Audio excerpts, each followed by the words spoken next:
Hei, mä olen Maija Wolf, tieteellinen asiantuntija Medafconilla. Mä olen Tania Karvonen, terveystalousasiantuntija Medafconilta kanssa.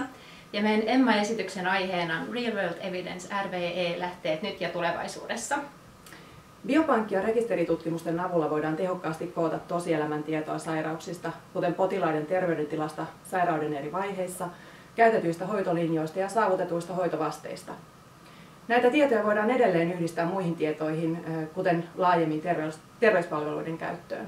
Just näin, ja sosiaali- ja terveydenhuollon uudistuksen myötä tällaisen paikallisen tiedon tarve vaan korostuu. On tärkeää, että tiedetään, mihin rajallisia terveydenhuollon ja yhteiskunnankin varoja käytetään.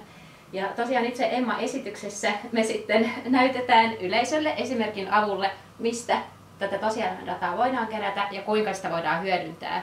Me halutaan saattaa yleisö näköala paikalle siitä, että mihin ollaan menossa ja mitä uusia tapoja on kerätä tosielämän dataa ja mitä uusia tapoja on toisaalta koota sitä myös. Juuri näin. Suomen kehittyvä RV-lähteiden ekosysteemi tarjoakin tosi ainutlaatuiset työkalut sairauden diagnosointiin, hoitoon ja hoidon laadun kehittämiseen kustannukset huomioiden. Meillä Suomessa on kansainvälisestikin ottaen tosi huikeat mahdollisuudet tähän RV-datan hyödyntämiseen. Jutellaan näistä aiheista lisää Medafconin asiakasillassa. Nähdään EMMassa!